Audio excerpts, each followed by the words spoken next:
Sigurado ka ba rito sa gagawin mo, Jana? Alam mo naman siguro na malaking gulo tong papasukin mo kung mabulilaso ka, hindi ba? Nababahalang tanong ng pinsan ni Jana na si Ophelia.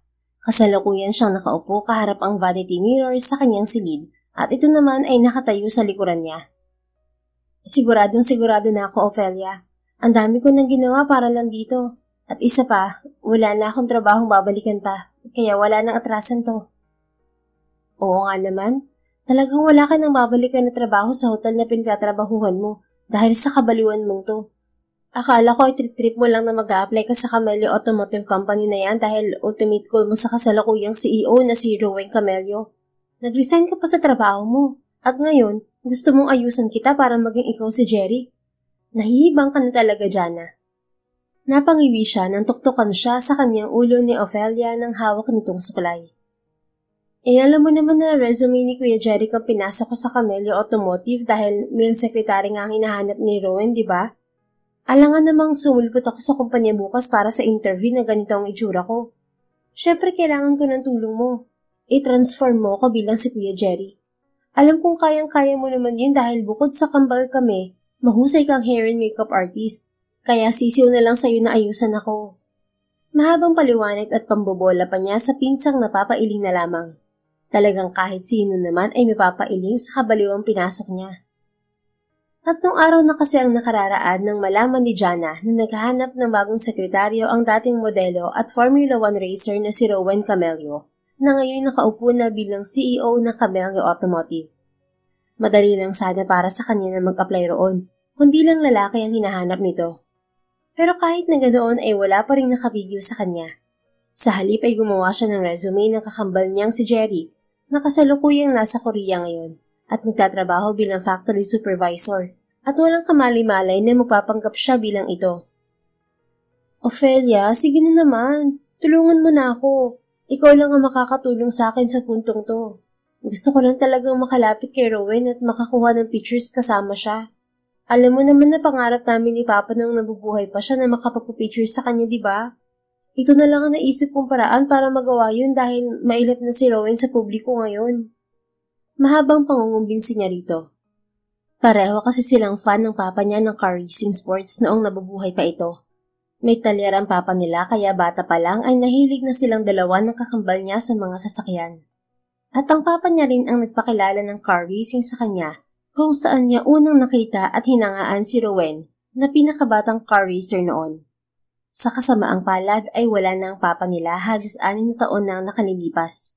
Inataka ito sa puso habang nagtatrabaho sa talyer na pagmamay-ari nila. Sige na naman, Ophelia. Tulungan mo na ako, please. Promise, kapag nakapagpapicture ako sa kanya, magre-resign din kaagad ako bago pa niya ako mabisto. Gusto ko lang talaga matupad ang pangako ko kay Papa. Muling pangungumbinsi niya rito at nagtaas pa ng kaliwang kamay. Sa huli ay wala ring nagawa ang pinsan niya kundi pagbigyan ng kabaliwan niya. Mauunawaan ka naman kasi ni Tito kung di mo matupad ang pangako mo sa kanya. Basta binalaan na kita na maling-mali ito gagawin mo, Jana, ha? Siguraduhin mo lang na hindi ka mabubuko at bago pa mangyari yon, dapat ay nakapag-resign ka na. Maliwanag? Ani Ophelia na mabilis niyang tinango-tanguan.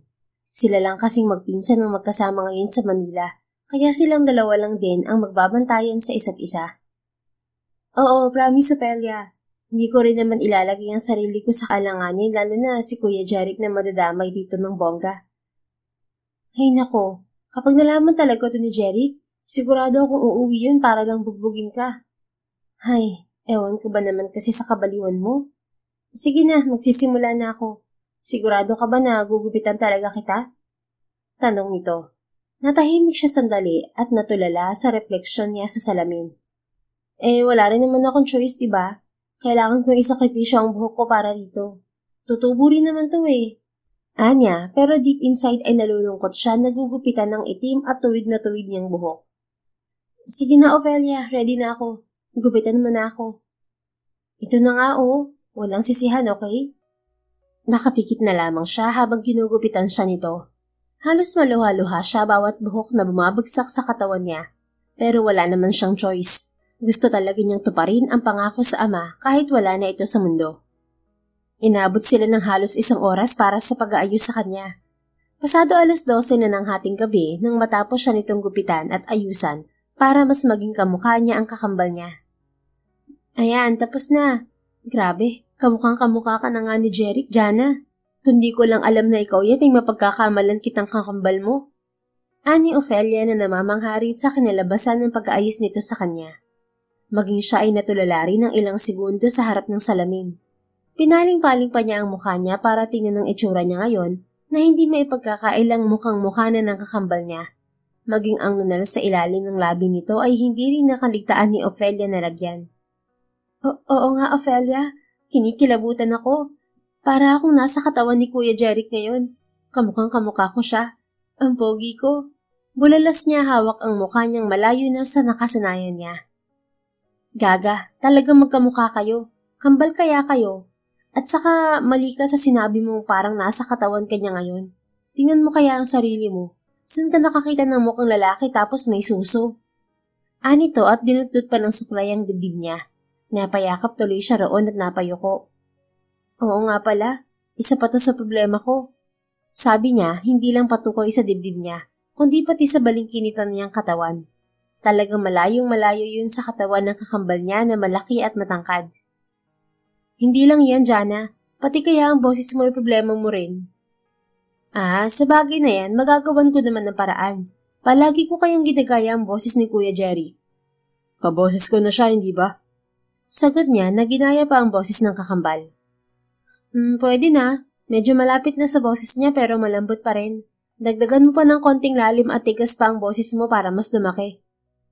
Kaya ko na yun. Itong katawan ko ang problema. Dapat magsuot ka ng muscle suit. Saan naman ako kukuha nun? May kilala akong may ganon. Umi-extra yun sa mga shooting. Ginagamit daw niya kapag macho ang ganap niya. Tatawagan ko siya at baka di niya ginagamit ngayon. Sige, Ophelia, maganda nga yan. May padding naman ako. Pero sexy ako kaya baka mapagkamalan akong tomboy ni Rowan. Malamang nga. Di bale, hintayin natin ang reply ng kakilala ko kung available ang muscle suit niya. Tinulungan na rin siya ng pinsan sa mga bagay na kailangan niyang isipin kasama na roon ang dibdib niya. Mabuti na lamang at hindi ganun kalakihan ng papaya mo kaya di natin problema ng husto, Jana. Yang balakang mo na lang pero may mga lalaki naman din na may mga balakang at malaki ang puwet. Hindi naman kilala ni Rowan Camello sa personalang kuya mo kaya makakalusot ka naman siguro. Ani Ophelia nang bihisan siya nito para makita kung ready na at pasadong-pasado na siya bilang Jeric. Tingin mo, Insan, may mababakas pa kaya si Rowan sa akin na pangbabae? Overall ay wala naman na ako nakikitang problema. Ikaw na bahala na umakto na parang lalaki. Total, ginusto mo yan eh. Sige na, magpalit ka na muna at nang makatulog na tayo. Kanina pa ako inaantok eh. Maaga pa tayong gigising mamaya para ayusan ka ulit. Dagdag pa nito. Dali-dali naman itong niyakap ni Jana. Thank you talaga, Ophelia. Lifesaver ka talaga.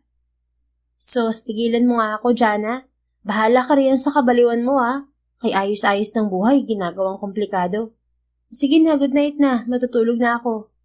Sabi nito at lumabas na ng kwarto niya para pumunta naman sa silid nito. Nahiga na rin si Jana sa kanyang kama matapos magbihis at natulala pa ng sandali sa kisame. Kaya ko to. Wala na tong atrasan. Sana talaga ay makapasa ako sa interview. Sumanib ka muna sa akin, Kuya Jerry. Bulong pa niya bago siya tuluyang nakatulog. Kinabukasan din ay maaga silang nagising ng pinsan niya para maghanda. Muli siyang inayusan ni Ophelia mula sa buhok, light makeup, sa paglalagay ng benda sa dibdib niya at sa pagbibihis. Ayan, ready to go ka na. Kailangan kapag lumabas ka ng kwarto na to, si Jerry ka na. Iwan mo muna si Jana rito para hindi ka mabulilyaso. Paalala ng pinsan niya habang inaayos ang formal attire na suot niya. Oo nga pala, di tayo nakahiram kay Isko ng muscle suit. Ginagamit daw niya at kasalukuyang may extra sa isang shooting. Ayos lang, titikasan ko na lang ang kilos ko. Pero kinakabahan ako, Insan. Kaya lang nandito na ako eh. Ako ang nag-insist nito kaya kakayanin ko. Anya na makailang ulit pang bumuga ng malalim na paghinga. Ginusto mo kaya galingan mo sa pagpapanggap mo bilang lalaki. Tara na at sabay na tayong lumabas. Sabay nga silang lumabas ng unit na inuupahan nila hanggang sa pagsakay sa taxi. Nauna siyang hinatid nito sa Camellia Automotive Company bago ito nagpaalam. Galingan mo, Jana. Jeric pala. Kaya mo yan. Tumawag ka sa akin kapag nagka-problema, okay? Saka yung mga pinractice mong info ng kambal mo, huwag kang sasablay. Bilin pa nito. Oo, Ophelia. Salamat ah. Ingat ka, insan. Paalam niya rin dito sa boses na lalaki na, ngunit medyo malambot pa rin. Nang makaalis na ang pinsan ay sa kanya lang hinarap ang gusali at kumpanya ng taong dahilan ng mga ginagawa niya ngayon. Good morning po. Ako nga po pala si Jerry Javier. Sabi niya para praktisin ang boses. Makailang beses din siyang tumikim para ikondisyon ng lalamunan. Nang masatisfy na siya, ay saka lang siya pumasok ng building at dumiretso sa front desk.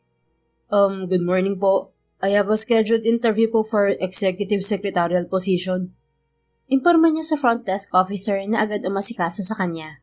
Simula sa oras na yon ay kinalimutan na muna niyang siya si Jana. Kayo po ba si Jerry Javier? Tanong nito na tinanguan niya. Yes po, ako nga. Diretso na lang po kayo sa 47th floor. Hanapin niyo lang po si Sir Oliver at siya na maghahatid sa iyo sa office ni Sir Rowan Camello. Napalunok siya sa sinabi ng babaeng officer. Office ni Sir Rowan Camello? Bakit doon, miss? Kabadong tanong niya. Si Sir Rowan po kasi mismo ang mag-i-interview sa mga applicant na gusto maging sekretary niya. Hindi niya yun inaasahan. Ang buong akala kasi niya ay isa sa mga HR officers ang haharap at mag-i-interview sa kanya. Lalo tuloy siyang kinabahan. Ganun ba? Sige, miss, thank you. Pasasalamat na lamang niya rito bago tinungo ang elevator. Diyos ko po, ano ba itong pinasok ko? Parang nagsisisi na tuloy ako. Paano kung pumalpak ako at sa mismong harapan pa ni Rowan? Kinakabahan niyang bulong sa sarili, nakalaunan ay umiling-iling. Hindi, kaya ko to. Nandito na ako at nagupit na rin ang buhok ko. Naganda naman ako and I'm sure kakayanin ko to. Tama, tiwala lang, Jana. Tiwala lang. Ilang sandali lang ay nakarating din siya sa palapag na binanggit ng babae sa front desk kanina. Walang katao-tao sa palapag na yon nang lumabas siya ng elevator. Lumakad lang siya hanggang sa may nakita siyang office table na nasa labas ng isang malaking double door. Excuse me po. Tikhim niya para kunin ang atensyon ng lalaking nakaupo roon. Nag-angat naman ito ng tingin sa kanya at mabilis na tumayo. Hello, good morning. You must be Jerry Javier. Nakangiting tanong nito sa kanya. Tumango naman siya nang makalapit dito. Halos tingalain niya ito nang makaharap sila. Hanggang balikat lang siya nito. Nahiya tuloy siya. Yes po, ako nga po. Sagot niya. Napansin niya ang pagpasada ng tingin nito sa kanya. Bahagya pang kumunot ang noon nito bago muling ngumiti at nagpakilala sa kanya. Ako naman si Oliver Diaz. Akong kasalukuyang sekretary ni Sir Owen. At papalitan mo if ever ikaw ang mapili niyang i-hire. Nito na muli niyang ikinakaba. Napansin naman yun ni Oliver na marahang natawa at tinapik ang balikat niya. Huwag kang kabahan. Hindi naman masungit si Sir Owen. Basta isagutin mo lang na maayos sa tama ang mga tanong niya at hindi ka magkakaproblema. Kunin mo na rin ang loob niya para mas lumakas ang chance mo na makapasa. Ikaw na ang pang-10 at huli sa mga pinili niyang aplikante sa mga nagpasa ng resume nung nakaraang araw. Kaya galingan mo. Opo, gagalingan ko po. Tanging sagot na lamang niya. Okay, tara na. Tamang-tama at kararating pa lang din ni Sir Owen a couple of minutes ago bago ka dumating. At kaaabot ko pa lang din ang resume mo sa kanya. Galingan mo ah. Muling sabi nito at tinapik pa ang likuran niya habang palapit sila sa malaking double door. Samantala, kasalukuyang binabasa pa lang ni Rowan ang resume na inabot sa kanya ni Oliver kanina nang makarating siya nang sunod-sunod ang pagkatok. Sir, nandito na po si Jerry Javier. Imporma ng sekretaryo niyang si Oliver. Papasukin mo na siya, Oli. Bigay pahintulot niya rito bago umayos ng upo. Bumukas nga ang pinto at isang may kaliitan na lalaki ang pumasok. Mabilis na nagdikit ang mga kilay niya nang mapagmasdan to. Tiningnan pa niya ng isang beses ang picture na nakadikit sa binabasa niyang resume kanina bago ito muling pinasadahan ng tingin. Good morning po, sir. Nauutal na bati nito. Medyo malambot ang tinig nito ngunit may konting lalim. Good morning too. Have a seat, Mr. Javier. Bati niya rin at itinuro ang upuan sa harap ng kanyang mesa. Tumango naman ito at magalang na nagpasalamat bago na upo. So, you're Jerry Javier, right? Panimula niya para sa interview niya rito. Yes, sir. Ako nga po. Sagot nito na mas buo na ang boses kumpara kanina. Would you mind if I ask, when did you take this picture? Tanong niya muli pagtukoy sa picture nito sa resume. Last month lang po, sir. May problema po ba? Oh, nothing. It's just that parang mas manly ka rito sa picture mo rito sa resume kumpara sa nakikita ko ngayon. No offense meant, ha? Nahuli niya ang paglunok nito na mabilis niyang nasundan. Muling pumitik ang kilay niya nang wala man lang siyang nakitang Adam's apple rito. Kundi niya alam na lalaki ito ay magpagkakamalan niya itong babae sa liit ng katawan at mukha nito, pati na rin sa puti at ng makinis nitong kutis. Ayos lang po yun, sir. Marami nga po nagsasabi sa akin ng ganyan. Tugon nito na kanina patulala sa kanya. Bagamat may idea na siya sa maaaring dahilan kung bakit, ay medyo na-conscious pa rin siya. Why do you keep on staring at me like that, Mr. Javier? May dumi ba ako sa muka? Tanong niya at nagpahid pa ng muka. Mabilis naman itong umiling-iling kasabay pa ng 2 kamay. Nako, wala po, sir. Sorry po. Hindi ko lang po kasi maiwasan na titigan kayo kasi po ay fan niyo po kami ng papa ko nung kumakarera pa kayo. Sagot nito na tumumbok nga ng hinuha niya kanina. Huminga na lamang si Rowan ng malalim at tipid ng ngumiti. Well, I thank you for that, Jeric. But that was like almost 5 years ago already. Hindi na ako si Lightspeed Rowan Camelio. I am now the CEO of Camelio Automotive and you're here dahil nagka-apply ka para maging bagong sekretary ko. Doon na lang tayo mag-focus, okay? Huwag kang ma-starstruck sa akin. Anya na nahihiyang tinanguan na lamang nito.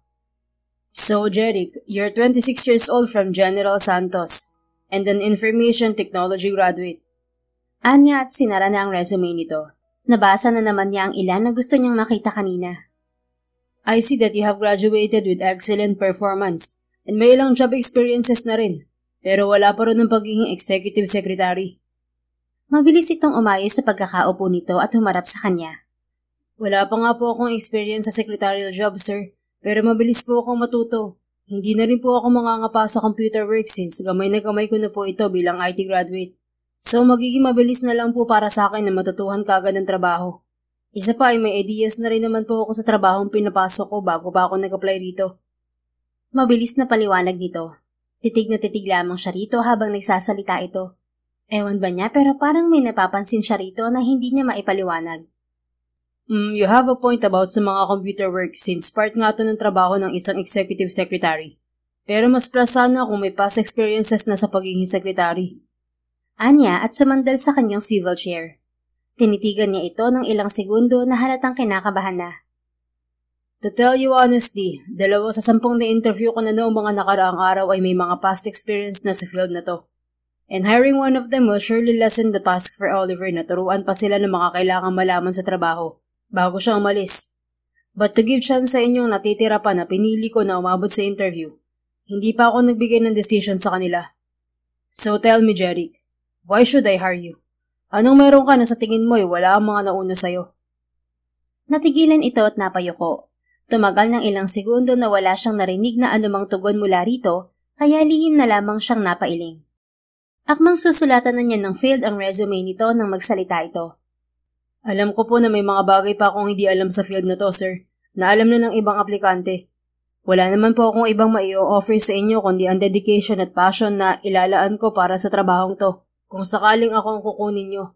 May mga bagay pa po akong hindi alam. Naglalakas loob po ako na sumubok pa ng mga bagay na malayo sa nakasanayan ko na para matuto po ako. Natatandaan ko nga po ang palagi sinasabi ng papa ko. Wala pong kabiguan sa taong hindi takot sumubok. Magtagumpay man ito o hindi, yung unang hakbang pa lang na sumubok ka ay panalo ka na. At least sinubukan mo. Sabi nito nang may mapait ng ngiti. Maya-maya ay napabuntong hininga ito at nanatiling nakayuko. Sa totoo lang po, sir, isa sa talagang dahilan kung bakit ako nandito ay dahil sa'yo. Pangarap kasi namin noon ng papa ko nung nabubuhay pa siya na makapagpa-picture sa inyo dahil hinahangaan namin kayo. Isa ka po sa naging inspirasyon na tinahangaan ko noon dahil kahit na ikaw ang pinakabata at baguhan sa car racing sport noon, hindi ka tumigil na sumubok. Kahit ilang beses ka natalo at sumemplang, paulit-ulit ka pa rin bumabalik hanggang sa nakilala ka na ng marami at nagkaroon ka na ng pangalan. Dagdag pa nito na ngayon ay diretso nang nakatitig sa kanyang mga mata. Ibang-iba na yon sa nahihiya at kabadong mga titig nito kanina. Ngayon ay mas determinado na ito. At ikaw po, sir, ang isa sa patunay na walang imposible sa mga taong determinado at may dedikasyon na magtagumpay sa buhay. Alam ko malayo na po ito sa tanong nyo kanina, pero gusto ko lang po sabihin na tulad nyo noon, hindi rin ako susuko na sumubok kahit na alam kong ako pa ang nasa pinakadulo ng karera. Ilang minutong tila naputulan ng dila si Rowan. Naibaba niya nang wala sa sarili ang ballpen na hawak nang tamaan siya sa mga sinabi nito. Napangiti na lamang siya at ipinatong ang mga siko sa ibabaw ng kanyang mesa. Thank you for answering my question, Jeric. Anya at itinabi ang resume nito. Wala na akong itatanong pa. Hintayin mo na lang ang email sa'yo kung nakapasa ka ba or hindi. Have a great day, Jeric. Nakita pa niya ang paghugot nito ng malalim na paghinga bago ito tumayo at bahagyang yumuko sa kanya. Thank you rin po, Sir Rowan. Have a nice day rin po. Anito bago nagpaalam. Nang makalabas ito ng kanyang opisina ay napasandal na lamang muli si Rowan sa kanyang kinauupuan. Paulit-ulit pa rin nagbabalik sa isipan niya ang naging sagot ni Jeric. You're an interesting guy, Jeric. You impressed me. Anya habang nakatitig sa resume nito. Makalipas ang maghapon na pagtatrabaho, ay ipinatawag ni Rowan si Oliver para kausapin sa desisyon niya sa mga in-interview na aplikanteng papalit dito. Dahil tapos naman na niyang ma-interview ang 10 na pinili niya, ay oras na para mamili sa mga ito. So, sino sa kanilang napagpasyahan mong tanggapin, sir? Tanong ni Oliver habang nakatingin sa 5 resume na lamang na natitira sa ibabaw ng mesa niya. Itong dalawang to, sir. Sila yung may mga experience na sa secretarial job, hindi ba? Siguro mas maganda na isa sa kanila ang mapili para hindi ka na mahirapan. Natawa ng bahagya si Rowan na binalingan si Oliver. Ako ba talaga ang hindi mahihirapan o ikaw? Ayaw mo lang yatang magturo sa papalit sa'yo eh. Hirit niyang biro rito. Hindi na rin kasi niya ito sekretaryo lang kundi kaibigan na rin. Halos 3 taon na niya itong sekretaryo mula noong unang naupo siya para pumalit sa daddy niya. Kundi nga lang ito ikakasal at magmamigrate na sa Amerika ay hindi niya ito papakawalan. Wala namang problema sa akin na magturo sa kung sino papalit sa akin, sir. Ikaw lang ang inaalala ko dahil syempre, ikaw ang may iwan kasama ang bagong sekretaryo mo. Kaya dapat ay dun ka na sasubok na at may experience na, para mas mapabilis at mapadali ang trabaho mo. Depensa naman ito makatapos tumawa. Natigilan muli si Rowan nang mahagip niya ang resume ni Jana na nagpapanggap na Jeric. Muli niyang naalala ang naging pakikipag-usap niya rito. Wala sa sariling napangiti siya at dinampot ang resume nito. But I think mas magiging magaan ang trabaho ko kung ang makakasama ko ay isang tao na may interesanteng personalidad. Anya at inabot ang resume kay Oliver. Kunot noon naman ito yung tinanggap. Oh, si Jeric Javier. Isa rin pala siya sa mga pinagpipilian mo, sir. Kamusta nga pala naging interview mo sa kanya kanina, sir? Well, honestly, noong una babagsak ko na talaga dapat siya. Pakiramdam ko kasi noong una ay hindi siya fit para magtrabaho sa akin. Yet, nung susulatan ko na nung failed ang resume niya, may sinabi siya na nagpabago ng isip ko. Sagot niya at ikinuwento na rito ang naging pag-uusap nila ni Jerry kanina. Maging si Oliver ay namangha rin matapos marinig ang kwento niya. Kakaiba nga. Actually, interesting nga ang isang yan, sir. I mean, kanina nung nakita ko siya, napaisip ako kung babae ba siya o lalaki. Ang liit kasi niya at ang kinis pa ng balat. Naisip ko na lang na baka kaya ganun ay dahil oops, wag mo na ituloy sasabihin mo, Oli. Judgmental kang masyado. Natatawang putol na rito ni Rowan. Hindi pa natin lubusang kilala ang tao kaya wag mo nang husgahan. At kahit na makilala pa natin siya, wala pa rin tayong karapatang husgahan kung ano man siya o sino siya. Basta, gawin lang niya ng maayos sa tama ang trabaho niya, walang magiging problema para sa akin. Wala naman ako masamang sasabihin, sir. Katunayan nga, isa siya sa gusto kong matanggap sa 10 nag-apply. So, ibig sabihin ay siya ang gusto mo maging sekretaryo mo? Giit naman ni Oliver na napapakamot na lang ng ulo. Binalingan ito ni Rowan at nakangiting nagkabit-balikat. He piqued my interest and I want to give him a chance. Nakita ko naman na determinado siya at kahit wala pa siyang experience, handa siyang matuto. Sagot niya bago bumalik sa mesa niya para tapusin ang ginagawa kanina.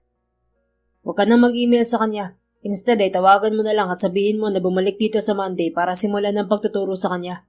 May 2 weeks ka pa naman bago umalis, right? So ikaw nang bahala sa kanya. Make sure na bago ka umalis, alam na niya ang lahat or else pababalikin kita rito. Natawa naman si Oliver sa biro niya at tumango. Don't worry, ako nang bahala sa kanya, sir. Baka hindi na magpakasal sa akin si Queen kapag pinabalik mo pa ako rito. Sagot nito na tinawanan na lamang nila. Sige na, ipagpatuloy mo na rin yung ginagawa mo. After this ay umuwi na rin tayo. Sabi niya bago muling tumipas sa kanyang laptop. 3 araw ang lumipas at bumalik nga si Jana sa Camello Automotive para sa unang araw ng kanyang trabaho. Hindi nga siya makapaniwala na siya ang napili ni Rowan. Buong akala kasi niya ay hindi siya ang matatanggap dahil mas preferred ni Rowan ang may experience. Labis ang gulat niya noong tawagan siya ni Oliver kinagabihan matapos ang araw ng interview niya para sabihing bumalik siya dahil tanggap na siya. Kaya naman ngayon ay magkahalo ang kaba at excitement na nararamdaman niya na makakatrabaho na niya ang lalaking lubos na hinahangaan. Nang makarating siya sa executive floor ay malugod siyang binati ni Oliver na nakaabang na pala sa kanya. Good morning po, Sir Oliver. Nakangiting bati niya rito na ibinalik din ito. Good morning to Jeric. Mabuti naman at nandito ka na. Tama yan na maaga kang pumasok dahil ayaw ni Sir Rowan ng late. Kailangan ay nandito ka na bago pa siya dumating. And please, Oliver na lang ang itawag mo sa akin since mukhang hindi naman masyadong malayo ang age gap natin. Ilang taon ka na nga ba? 26 na po ako. Oh, I see. 28 naman ako. Same kami ni Sir Rowan. But still, Oliver na lang ang itawag mo sa akin, okay? Magalang na tumango na lamang siya rito. Kung yun ang gusto mo, Oliver. Aniya, tinapik-tapik naman siya nito sa balikat. Let's go. Marami-rami pa akong kailangang ituro sa'yo lalo na't ito pa lang ang first secretarial job mo, tama? But I'm sure madali mo lang matututunan ng trabahong to. And you're an IT graduate naman, so madali lang sa'yo kung paano gumawa ng computer works.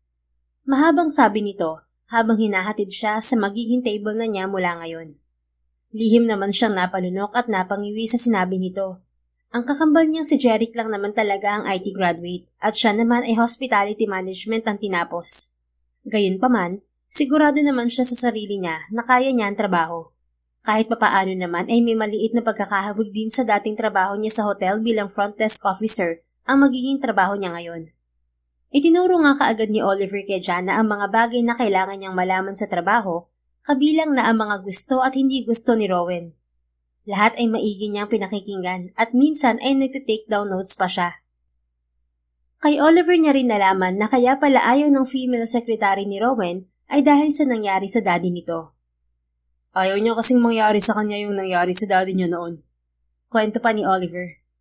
Ayon kay Sir Rowan, inakit daw ng dating sekretary nito ang daddy niya noon na muntik nang maging dahilan ng pagkasira ng pamilya nila. Fortunately, naayos naman ang problemang yun, kaya hindi na uwi sa hiwalayan ng parents niya.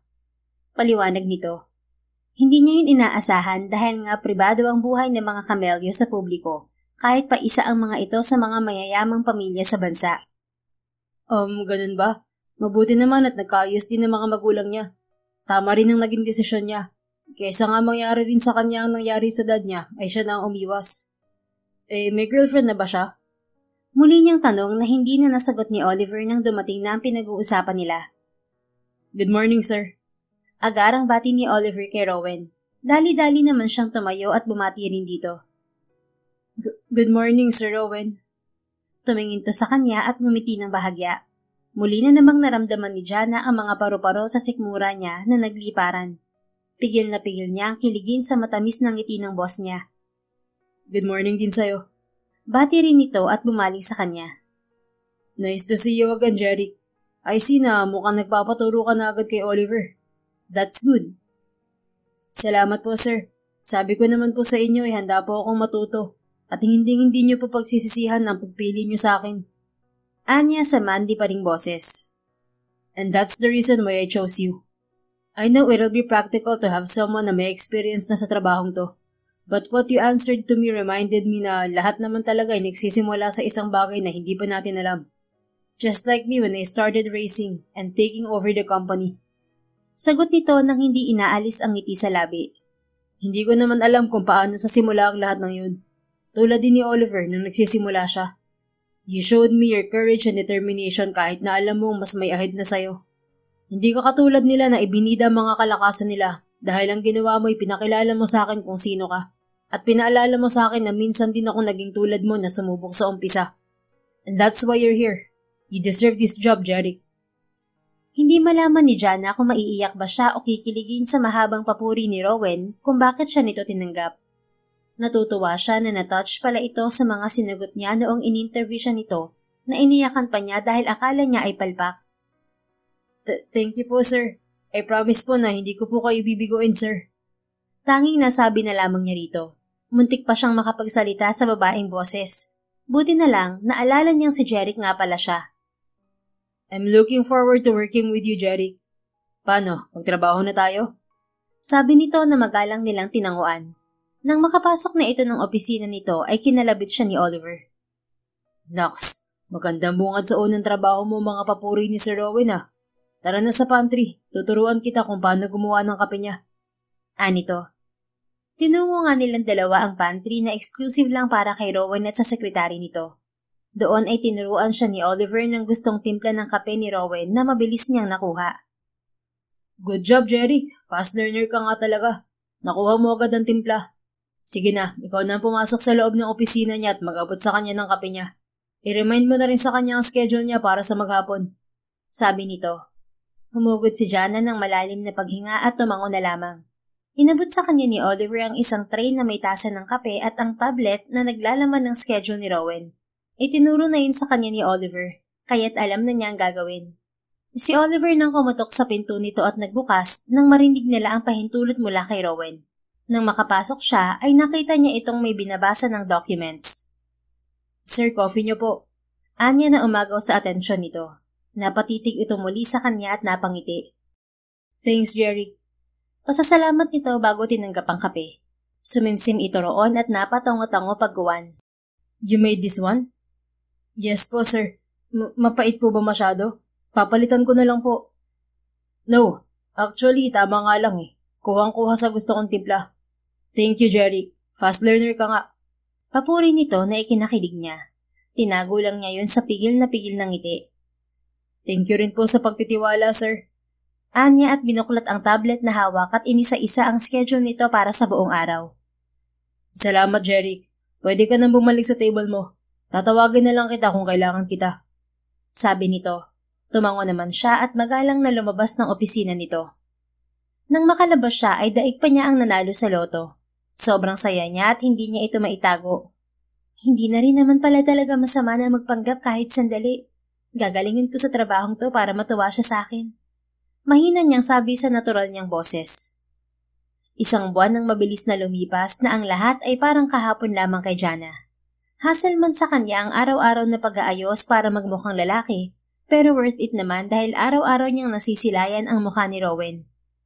Sa isang buwan na yon ay gamay na niya ang trabaho. Salamat sa tulong at gabay ni Oliver bago ito tuluyang nagpaalam. Naikasal na rin ito na dinaluhan pa nga nila ni Rowan bago ito lumipad pa Amerika upang doon na manirahan. Nagbilin pa nga si Oliver sa kanya na kung may kailangan siyang tulong sa trabaho, maaari niya itong tawagan. Abalang nag-aayos ng file si Jana sa mga drawers sa gilid ng mesa niya nang may kumalabit sa bewang niya. Muntikan na siyang mapatili sa gulat. Mabuti na lamang at napigilan niya. Anak ng kabayo, sino ba yun? Bulalas niya. Paglingon niya ay nasa likuran niya ang nakangising si Rowan. Dali-dali siyang umayos ng tayo. Sir Rowan naman, ginulat mo naman ako. Hindi lang kasi yun ang unang beses na ginawa sa kanya ni Rowan yon. Madalas ay kinakalabit siya nito sa tagiliran nang hindi niya inaasahan. O kaya ay minsan aakbayan na lamang siya nito bigla. Halos araw-araw tuloy ay challenge sa kanya na huwag kiligin at ngumiti ng malaki kapag ginagawa yun ni Rowan sa kanya, wag lang mahalata. Ngunit tunay na nakaka-inlove naman talaga ang binata. Napakabait nitong boss. Di ito matapobre at never din niyang narinig na nanigaw ito ng empleyado. Kalmado ito palagi at palangiti sa lahat. I will never get tired of doing it actually. Nakakatawa kasi ang reaksyon mo kapag nagugulat eh. Para kang babae. Ngising sabi naman nito at pinakatitigan siya. Medyo nailang si Jana roon. Ewan ba niya? Lagi naman siyang tinititigan ni Rowan ng ganon. Pero para kasing binabasa siya nito palagi. May kailangan po ba kayong file, sir? Sana'y tinawag niyo na lang po ako sa intercom niyo para di na kayo lumabas. Tanong na lamang niya, malihis lamang ang usapan. Wala naman. It's almost lunchtime na kasi at gusto kong kumain sa labas. Nakakasawa na rin kumain sa loob ng office. Tara, kain tayo. Nagpa-reserve na ako sa favorite kong restaurant. Anito, sabay akbay sa kanya at hinila pa siya lalo palapit sa katawan nito. Halos mapapikit tuloy siya nang kalabitin na naman ng panlalaking pabango nito ang ilong niya. Sige sir, basta libre mo ah. Anya na ikinatawan nito. Sure, lagi naman ako nanlilibre eh. Pabiruring sagot nito. Para na lang sila nitong magkaibigan sa pag-uusap. Yun kasi ang gusto ni Rowan na sinusunod lang niya. Hanggang sa paglalakad sa hallway ay nakaakbay pa rin to sa kanya. Ang liit mo talaga, Jeric. Sigurado ka bang lalaki ka talaga? Sabi nito at tumawa. Mabilis naman niyan tinapik ang kamay nito at tiningala to. Ayan ka na naman, sir eh. Ilang beses ko bang sasabihin na lalaki ako? Mariing giit niya. Mas pinatigas pa niya ang boses na lalong ikinatawa ng lalaki. Minsan na kasi siyang tinanong nito kung bakla ba siya. Dahil nga sa kapansin-pansin na kaputian at kinis ng kutis niya, maging ang liit ng balingkinitang katawan niya. Okay, chill ka lang. Bakit mo masyado kang defensive? I'm just joking, okay? Ikaw kasi sir, kundi yung kutis ko, yung height ko naman ang pinupuntirya mo. Palibhasa ay nabiyayaan ka ng tangkad at malaking bulas kaya nang-aasar ka. Depensa niya na lalong ikinatawa nito. Kaya nga inaaya kitang mag-gym minsan para naman lumaki ang mga muscle mo. Anito at ang mga hawakan siya nang lumayo siya rito. Pag-iisipan ko yan, sir. Balita ko rin maraming chicks sa gym. Sagot na lang niya. Nakibit-balikat naman to. Okay, ikaw bahala.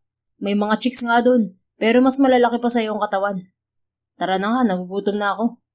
Anito at muli siyang inakbayan. Pagkarating nila sa parking lot ay hinagis sa kanya ni Rowan ang susi ng kotse nito. Ikaw na mag-drive, Jeric. Tinatamad ako ngayon eh. Anito na hindi na rin bago sa kanya. Ilang beses na rin naman niya itong pinagmaneho. Marunong naman siyang magmaneho dahil naturuan sila ng papa nila noon. Gustong-gusto ko talaga kapag ikaw ang nagmamaneho, Jeric. Smooth lang at parang bukas pa tayo makakarating sa pupuntahan natin. Daig mo pa ang babae kung mag-drive. Muling biro nito nang nasa highway na sila. Napanguso naman siya at nilingon ito na nasa passenger seat lang. Kung masyado ko nababagalan sa pagmamaneho ko, sir, bakit ako pinag-drive mo? Mabagal po kasi talaga ako magmaneho. Sabi nga nila, di bali nang mabagal, basta makarating ng safe sa paroroonan. Tama ka naman. Kaso tinatamad nga ako. Nakangiting sagot nito. Napailing na lamang siya sa pangaasam nito. Sanay naman na siya roon. Kinikilig pa nga siya sa asaran nila minsan. Sayang nga lang at di niya mailabas ang nararamdaman dahil ayaw niyang mabisto siya. By the way, day off mo bukas, right? Nilingon niya ito nang muling magtanong. Yes sir, bakit po? May gagawin ka naman ba bukas? Kung wala, isasama sana kita sa Batangas. Wala naman po sir. May business meeting po ba kayo ron? Nothing. Namiss ko lang kasing kumarera ulit kaya gusto kong bisitahin yung racing circuit dun sa Rosario, Batangas. Sagot nito na ikinagulat niya. Kakarera po kayo ulit? Parang ganun, pero hindi ako magko-compete. Naimbitahan lang ako ng dating organization na humawak sa akin nung nagsisimula pa lang akong dumalo sa maliliit na racing event ng mga aspiring racer doon. Wala namang gagawin sa office at saka na-miss ko rin. Kaya sasamahan ko sila sa racetrack bukas.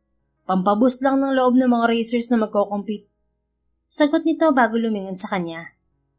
Ayos yan sir. Matutuwa rin ang mga fans mo. Na-miss ka nila sigurado. Oo nga eh. Sama ka ha. Para makapag-picture na rin tayo. I remember na mention mo noong job interview mo na pangarap nyo ng papa mo na makapagpa-picture sa akin. Perfect timing yun bukas dahil kakarera ako ulit at nakasuot ako ng racing suit. Si Lightspeed Rowan Camello naman talagang hinahangaan yun ng papa mo at hindi ang kasalukuyang Rowan Camello na naka-business suit. Dagdag pa nito at natawa ng mahina. Napangiti naman si Jana dahil naaalala pa rin pala yun ni Rowan. Katunayan ay nawala na nga sa isipan niya ang pakay niya kaya siya nag-apply. Nawiwili na kasi siya sa pagtatrabaho bilang sekretary nito at natutuwa siyang nakakasama na niya ito sa araw-araw. Parang yung crush niya rito ay nauwi na nga talaga sa love dahil sa araw-araw niya itong nakakasama. Sige po sir, sasama po ako sa inyo bukas. Once in a lifetime lang to na mapapanood ko na kayong kumarera ulit at sa personal pa. Sagot niya na hindi maitago ang excitement.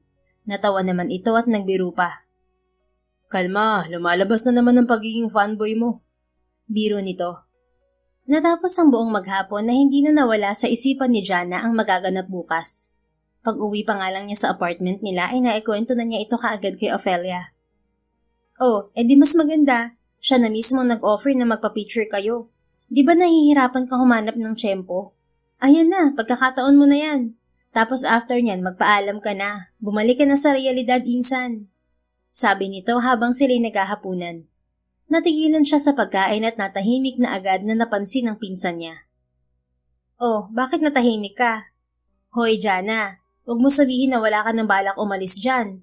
May usapan tayo na kapag nakapagpa-picture ka na riyan kay Rowan Camello na yan, magre-resign ka na.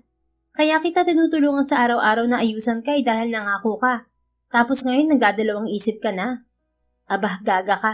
Ayus-ayusin mo ang desisyon mo sa buhay. Bagsak ang mga balikat na tumangon na lamang si Jana. Kahit na nasasanay na siya at gusto niyang mas matagal pang makasama si Rowan, ay tama rin naman ang pinsan niya. Mas mabuti na ang maaga kaysa mahuli pa siya. Oo, Ophelia, aalis ako kapag nakapagpa-picture na ako sa kanya. Medyo malungkot niyang sabi. Matapos ang hapunan ay dumiretso na siya sa kanyang silid para maghanap ng mga damit na dadalhin. Sakto namang tumawag si Rowan. Tumikhim muna siya at kinondisyon ang boses bago ito sinagot.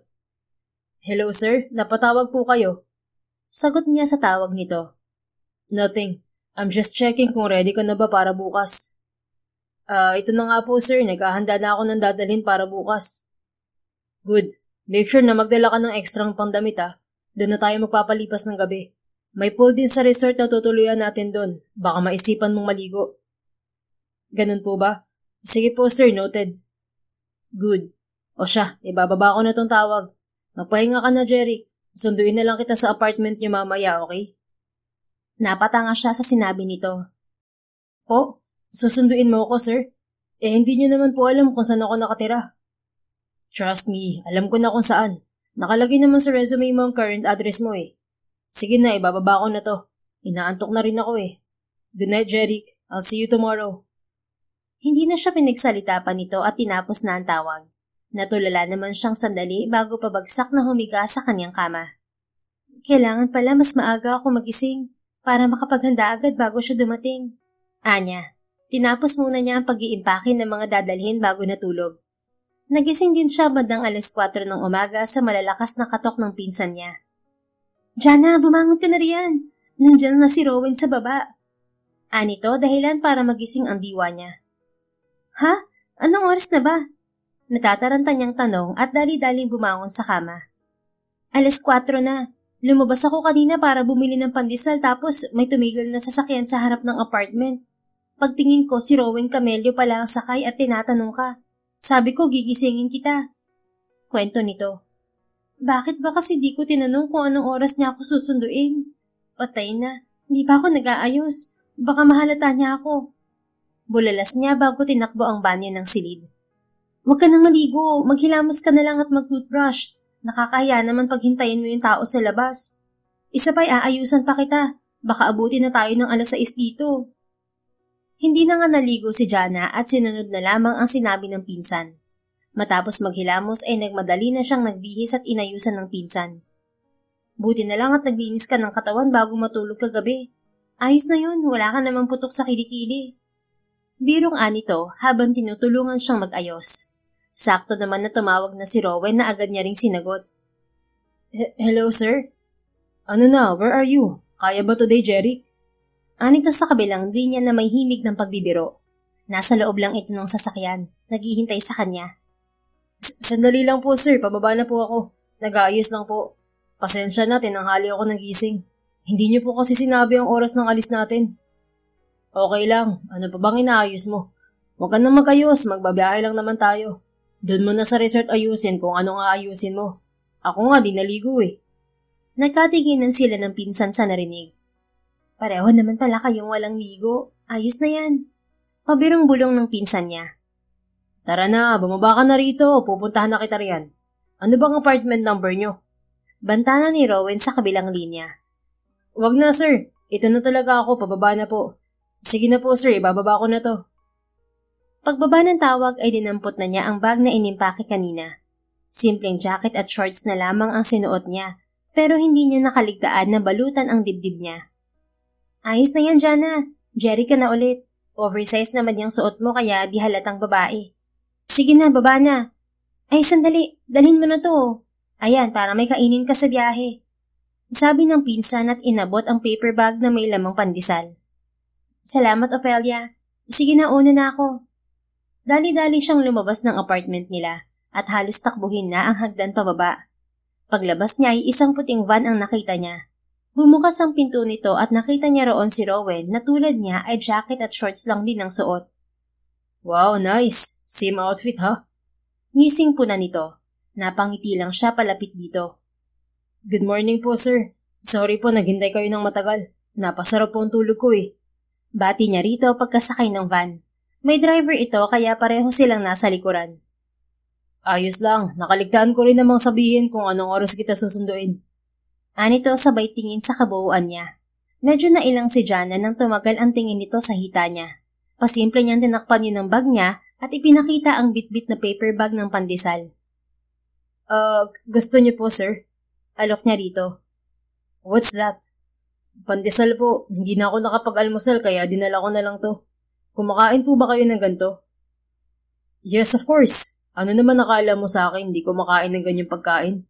I once tried nga na magpalaman sa pandesal ng pansit canton ba yun? Nakita ko yun sa mga mates namin so tinry ko. Masarap naman. Sabi nito. Natuwa naman siya na nakasubok na rin pala ng ganun ang lalaki. Simpleng tao nga lang talaga ito sa kabila ng pangalang dala nito. Opo sir, masarap din yun. Kaso lang ay wala akong dalang pansit canton. It's okay, ayos na yan. Actually, hindi na rin ako nakapag-breakfast sa bahay. Bala ko kasi, doon na tayo sa resort mag-breakfast. O tara pala sir, kainin na muna natin to. Anya at binuksan ng brown na paper bag. Kumuha siya ng isa at inabot kay Rowan na nakangiti lang pala sa kanya. Thanks, Jeric. Habang nasa biyahe ay nagkwentuhan muna sila habang kinakain ng pandesal. Kung saan-saan na nakarating ang kwentuhan nila nang matigilan siya sa ginawa ni Rowan. Bigla na lamang kasing hinawakan ito ang pisngi niya at ginalaw ang hinlalaki nito sa gilid ng labi niya. There you go. Inalis ko lang yung mugmug ng pandesal sa gilid ng labi mo. Ang kalat mo palang kumain, Jeric. Anito natatawa-tawa pa at parang wala lang dito ang ginawa.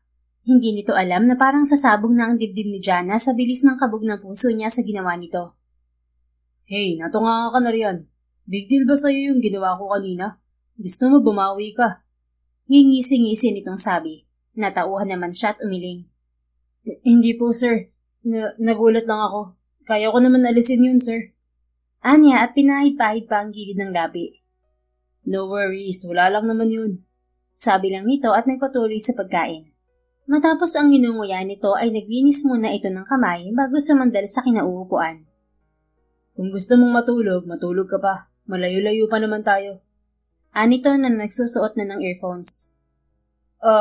Sige po sir, iidlip po ako. Sige Jeric, ako rin naiidlip muna. Anito bago binaba ang eye mask na nasa noo. Naging pagkakataon yun ni Jana para pagmasdan ang gwapong mukha nito. Muli na namang bumilis ang tibok ng puso niya nang maalala ang ginawa nito kanina. Kumalma ka, Jana. Diyos ko, kapag nagtagal pa daw baka di ko nakayanin ng kilig. Pero bakit niya ba ginawa yun? Lalaki naman ako sa mga mata niya. Anya at inusig ng isipan sa mga katanungan na hindi rin niya alam. Kakaisip ng sagot ay hindi niya namalaya na nakatulog na pala siya. Nagising na lang siya nang may tumatapik na sa pisngi niya. Wake up, Jeric. We're here. Ani Rowan na gumigising sa kanya. Nang imulat niya ang mga mata niya ay mukha nito ang nabungaran niya. Kapwa sila natigilan at nagkatitigan. Halos ilang pulgada lamang ang layo ng mukha nila sa isa't isa. Nang maramdaman ni Jana ang pagbuhay ng init sa buong katawan at mukha niya, ay dali-dali siyang kumilos at umupo. Sorry sir, napahaba yata ang tulog ko. Anya nang hindi nakatingin dito.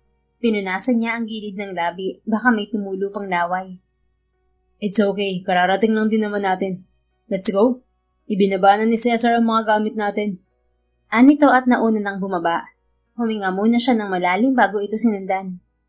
Si Rowan na ang kumausap sa front desk para sa room reservation nila. Sa isang private villa yon na may separate room. Jeric, lumabas ka rin after mo mag-BS para makakain na muna tayo. Nagpahanda na ako ng breakfast natin. Ani Rowan na sinagot niya ng magalang na pagtango bago sila pumasok sa kanilang kwarto. Naghilamos lang naman si Jana at nagbihis. Naisip niya na mamaya na lamang siya maliligo at mag-aayos ng gamit matapos nilang kumain. Saktong paglabas niya ay kilalabas ng din ni Rowan na tulad niya ay bihis na rin. Oh, buti lumabas ka na. Akala ko'y natulog ka na. Let's go. Ready na raw ang pagkain natin. Sabi nito. Sige po sir, tara na po. Lumakad sila ng sabay sa halos wala pang katao-taong daan papunta sa open restaurant ng resort. Tulad sa paligid ay halos mga staff lamang ang nakikita nila roon. Bakit parang wala yatang tao sa resort na to, sir? Huwag mo sabihin pinareserve mo po itong buong resort. Nagtatakang tanong niya na rito na mabilis naman itong tinawanan. Silly. I may be capable of doing that but no. Hindi ko pinareserve ang resort na to, Jeric. I just get the most private exclusive villa for us. And alam ko tayo lang ang nasa side na to ng resort so talagang wala kang makikita sa paligid. Pero mamaya, sure may mga tao na. You'll see may iba ring guest na nandito. Masyado pa lang sigurong maaga. Sagot nito, tumango na lamang siya. Pagkarating sa table nila ay agad silang inasikaso ng mga staff. Ilang minuto pa nga ay unti-unti na ring nagkatao sa lugar tulad ng sinabi ni Rowan. Marami pa nga ang nakakilala sa lalaki at lumapit para makapagpa-picture dito. Na malugod namang pinaunlakan nito. Mas lalo tuloy humanga si Jana kay Rowan dahil tunay na mabait ito at marunong makisama sa tao. Iba ka pa rin talaga, sir. Kahit na matagal ka nang hindi kumakarera, kilala ka pa rin ng marami. Nakangiting sabi ni Jana matapos makapagpa-picture ang isang batang lalaki na may bitbit na laroang kotse rito. Hindi naman lahat sila ay fan ko sa car racing sports noon. Yung isang babae nga, nagpa-picture kanina, sabi niya, napanood na niya ang pelikula ko. Kailan naman ako gumawa ng movie? Anito dahilan para kapwa sila matawa. Are you done with your food na ba? Opo sir. Tapos na rin naman po ako. Sagot niya. Marami-rami na rin naman kasi talaga silang nakain bago pa dumami ang tao. Good. Then magbihis na tayo para makapunta na tayo sa Barrio Maligaya. Doon kasi located ang Batangas Racing Circuit. Tumango naman siya at tumayo na sa kinauupuan. Habang naglalakad ay naisipan ni Jana na magtanong pa rito tungkol sa dating career nito. Sir, matanong ko lang, sino po ang nag-introduce ng car racing sport sa inyo noon? Tanong niya rito. I remember I answered the same question before. Are you sure you're one of my avid fans before? Birong hirit at baling nito sa kanya. Napangiti naman siya at napakamot ng batok. Oo naman sir. Isa ako sa mga avid fans mo. Kaya lang siguro nakalimutan ko na yon. Or baka di ko napanood yung interview na tinanong sa'yo yan. Natawa naman si Rowan bago ito sinagot. Growing up ay napapaligiran na talaga ako ng iba't ibang klase ng mga sasakyan. Dahil sa hilig nga ng dad ko mangolekta noon ng mga sasakyan. At dahil din sa line of business namin of course. Pero ang nag-introduce talaga sa akin sa car racing sport ay ang tito ko na kapatid ni mom. I was 16 years old then when I started training riding a Formula 1 car. And then I was 21 when I joined professional race at nagtuloy-tuloy na yon hanggang sa patigilin na ako ni dad. Sagot nito na maigi niyang pinakinggan. Bakit nga po kayo agad tumigil? 26 ka pa lang nung nagpa siya kang tumigil. Sa 5 taon mo sa professional league, 2 beses ka pa lang nanalo at marami ang nag-e-expect na mas marami ka pang maipapanalo. Pero bigla kang tumigil. Follow-up question niya. Nakita niya ang paghinga ni Rowan ng malalim bago ito sumagot. My parents were actually against sa pagsali ko sa car racing sports noon. I understand them since nag-iisang anak lang ako. And alam mo naman sa car racing, hindi mo masasabi ang disgrasya. Na-convince lang namin sila ng tito ko na magpatuloy ako. But nagkasundo kami ni dad na kapag tumungtong na ako ng 25, whether I like it or not, titigil na ako. Tumupad sila sa gusto ko noon at sinuportahan ako sa lahat ng laban ko. So tumupad din ako sa kasunduan namin ni dad. Sagot nito kaya may isang tanong ulit na nabuo sa isipan niya. Pero yun ba talagang gusto na puso mo, sir? Hindi ba pangarap mo yun? Mabilis ba sa'yo ang naging desisyon na bitiwan ng karir mo na nasimulan mo noon? Tinignan niya ang magiging reaksyon ni Rowan. Nakita niya itong ngumiti lang ng matipid bago bumaling sa kanya. Sa totoo lang, nakaset na talaga sa isipan ko na isang araw ay ako ang uupo sa company namin kapalit ni dad. Yung maikling sandali na binigay nila para mapagbigyan ng kagustuhan ko. Malaking bagay na sa akin yun. Yes, namimiss ko pa rin ang thrill ng nasa racetrack. Pero medyo nasanay na rin ako sa buhay ko ngayon. I can still do this as my pastime or hobby naman anytime I want. Di naman ako pinagbabawalan ni na mama at dad kaya ayos pa din. Sa limelight ng car racing lang ako nawala pero bumabalik pa rin ako sa racetrack whenever I have time. Sagot nito. Hindi na nagtanong pa si Jana dahil bukod sa wala na siyang maisip na itanong, sinusulit na lang niya ang moment na naglalakad sila nito habang nakaakbay ito sa kanya. Nang makabalik sila sa private villa nila, ay nagpaalam muli sila sa isa't isa para magbihis. Unang natapos si Jana at hinihintay na lang si Rowan na matapos. Ilang sandali pa ay lumabas din ito sa silid nito at natulala siya na makita to. Nakasuot na kasi ito ng crimson red and black pattern na racing suit. Halos 5 taon na rin mula noong huling nakita niya itong nakasuot ng ganoon, kaya't hindi niya mapigilang matulala. Hey Jeric, hello? Are you still here with me? Natatawang untag nito dahilan para matauhan siya. Sorry po sir. Na-starstruck lang po ako sa inyo. Ngayon ko lang po kasi kayo makikita ulit na nakasuot ng ganyan at sa personal pa. Anya na hindi mapigilan ng paghanga. Napangiti naman si Rowan at nagpogi sign pa. Guwapo ba? Ngising sabi nito. Nahihiyaman ay tumango naman siya. Siyempre sir, kapings pa rin. Sagot niya dahilan para matawa to. Hinila siya nito at inakbayan na naman. Halika na nga at baka mahuli pa tayo.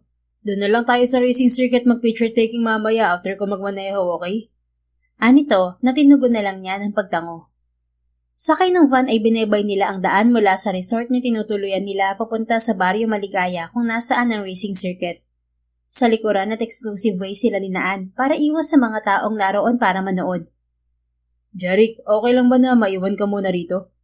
Tanong nito nang makapasok sila sa waiting room na inilaan para sa kanila. Yes sir, okay lang po. Panonoorin ko po kayo sa monitor mamaya. Okay, I'll see you in a bit. Tumalikod na ito, bitbit ang personal na helmet nito. Palabas na sana ito ng waiting area kung nasaan sila nang tawagin niya to. Tumigal naman ito at humarap sa kanya. What is it, Jeric? Mula po sir. Gusto ko lang sabihin na mag-iingat po kayo sa pagmamaneho. Hindi naman na po yan competition kaya hinahinay na lang po sana kayo. Anya, natigilan ito sandali bago lumapit sa kanya. Nagulat na lamang siya nang bigla siya nitong niyakap. Thank you for your concern. Don't worry, mag-iingat ako. Wait for me here, babalikan kita. Pabulong nitong Ani habang nakayakap sa kanya. Hindi makakilos ng mga sandaling yun si Jana. Sobrang bilis ng tibok ng kanyang puso na hindi na niya nagawang tumugon kay Rowan. Pinanood na lamang niya itong lumabas ng waiting area at magsimulang pagkaguluhan ng mga manonood. May mga press pa nga na dumalo nang malamang naroon si Rowan. Bakit ibang pakiramdam ko kay Rowan? Bakit parang may alam siya na hindi ko alam? Tanong ni Jana sa kanyang sarili. Sa ideyang yon ay lalo lamang siyang nabahala. Nawala lamang yun sa isipan niya sa sigawan ng mga tao. Dali-dali siyang lumabas at pinanood ang nagsisimula na palang event. Sa malaking monitor ay nakita niya si Rowan na nakangiting kumakaway pa sa lahat bago ito nagsuot ng helmet at sumakay sa Formula 1 car nito. Samantala, maayos at walang aberyang nagtapos ang pre-contest race show ni Rowan, kasama ang ilang mga aspiring racers. Sinalubong siya ng masigabong palakpakan ng mga nanonood, maging ng mga nakasama nito sa racetrack. Naharang din siya ng ilang reporters na pinaunlakan naman niya ng maikling oras bago siya sinundo ng mga security guard at ibinalik sa waiting room nila. Napanood mo ba ang... Natigil ang pagsasalita ni Rowan nang walang sekretary na sumalubong sa kanya. Excuse me, nakita mo ba yung kasama ko rito kanina? Tanong niya sa isang staff na naroon. Opo Sir Rowan, lumabas po siya. Ganun ba? Alam mo ba kung saan pumunta? Mukhang may kausap po kasi yata sa phone niya, sir.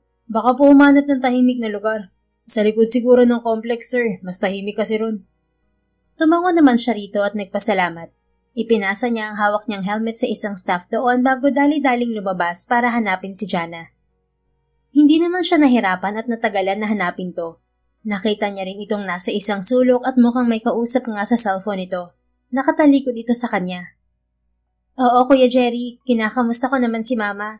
Gabi-gabi nga kaming nag-video call para hindi niya ako mamiss. Oo, Kuya, ako nang bahala.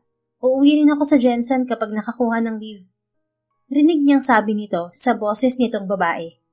Nanatili lamang na nakatayo si Rowan at tahimik na pinakikinggan ng pakikipag-usap nito. Nang matapos ito ay humarap to sa kanya. Kitang-kita niya ang pagbakas ng gulat sa mukha nito. Sir? Baka sa boses nito ang kaba. Tinitigan niya muna ito ng masinsinan bago ngumiti rito. Are you done? Magpapapicture pa tayo. Anya bago lumapit dito. Sir Rowan, kanina pa po ba kayo rito? Umiling siya ng isang kasinungalingan. Hindi naman. Saktong pagkadating ko rito ay tapos ka na sa pakikipag-usap. Sino ba yun? Tanong niya rito na parang wala talagang narinig. Tumikhim naman ito na parang nag-aalis ng bara sa lalamunan. Si Ophelia, sir. Nangangamusta lang. Tapos na ba kayo, sir? Sorry, di ko po kayo nasalubong kanina. Anito na balik na ang boses na nakasanayan nito. Napangiti siya at napailing. It's okay, Jeric. Tara na. May kinuha akong photographer para mas maganda ang picture natin. Let's go. Kasama niya na itong bumalik sa waiting area. Sinundo nila roon ng photographer bago sila tumungo sa tagong bahagi ng complex kung saan may isang Formula 1 car nang nakastandby. Doon sila nagkaroon ng photoshoot. Are you okay, Jeric? Bakit parang kanina ka pa yata tahimik? Tanong niya rito habang nakasakay sa van pabalik sa resort. Wala po, sir. Medyo antok lang po siguro, sir. Kulang kasi sa tulog. Is that so? Mukha ka kasing bothered. Are you sure na wala kang problema? Wala po talaga, sir. Pasensya na po kayo. Huwag niyo po akong alalahanin. Ayos lang po talaga ako. Sagot nito at nagpilit ng ngiti. Tinitigan ito ng masinsinan ni Rowan. Gusto na sana niyang magsalita para paaminin na ito sa pagpapanggap na ginagawa nito. Pero pinili na lang niyang tumahimik muna. Marahil kaya ito ganun ngayon ay dahil iniisip nito na narinig niya ito na nakikipag-usap kanina na may boses na babae. 2 linggo pa lang si Jeric o Jana sa kanya bilang sekretary niya ay alam na niya ang totoo. Katunayan, silang dalawa ni Oliver na dati niyang sekretary ang nakaalam. Hindi niya sana malalaman yun kundi lang biglang ginulo nito ang isipan niya dahil sa mga napapansin niya rito noong mga unang araw nito sa trabaho. Kapuna-puna kasi sa kanya ang liit ng katawan nito at ang angking kinis at puti ng kutis nito. May mga kilos din itong malalambot na hindi nito napapansin na pinagmamasdan na niya. Naisip niya na baka nga bakla ito, pero noong dumaan pa ang 1 linggo, ay patuloy pa rin ginugulo ni Jana ang isipan niya. Hanggang sa pag-uwi niya ng mansyon nila ay nasa isip niya ito. Hindi niya mawari kung bakit bigla na lamang ginulo ng bagong sekretaryo niya ang buong sistema niya. Dumating na rin sa punto na kinwestiyon na niya rin ang sarili niya kung attracted ba siya rito at pati sexual preference niya ay tinanong na rin niya. Naalala niya tuloy ang mga sandaling naging laman ito ng isipan niya na si Oliver lamang ang napagsasabihan niya. Bigla niya tuloy naalala ang usapan nila ng dating sekretary. Hindi naman ako bakla, Oliver. Sigurado ako sa sarili ko. I mean, wala naman akong problema sa bakla pero alam ko kasi na straight ako. Giit niya kay Oliver na inaya niyang mag-inom matapos ang trabaho. Tinuturuan pa lang nito noon si Jana na papalit dito. Ano bang nararamdaman mo, sir? Attracted ka ba kay Jeric? May mga nararamdaman ka bang kakaiba kapag kausap o nakikita mo siya? I honestly don't know. But he's really messing with my mind now. Hindi ko alam kung attracted ba ako sa kanya or what. Pero hindi siya mawala sa isip ko. Nahuhuli ko na lang ang sarili ko na nakatitig sa mukha niya at sa katawan niya. Nako, iba na yata yan, sir ah. Is it because wala ka pang naikakama ulit na babae kaya nag-iba na ang taste mo sa sex?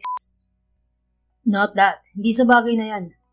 Mabilis niyang putol dito at frustrated na umungol. Basta, ang hirap i-explain.